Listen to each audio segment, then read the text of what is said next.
Hello, welcome to Sherry's Fun Fan Classroom.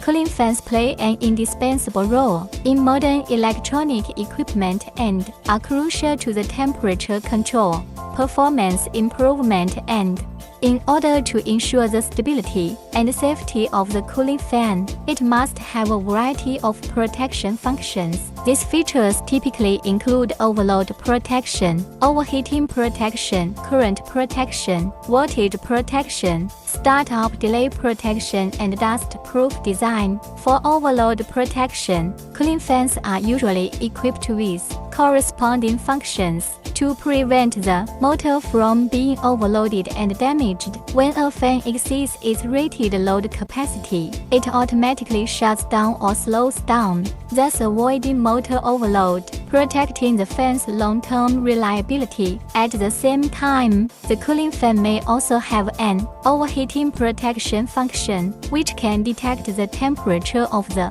fan or related components. When the temperature exceeds the set safety threshold, the fan will automatically reduce the speed or stop running to prevent damage or fire caused by overheating or other hidden danger.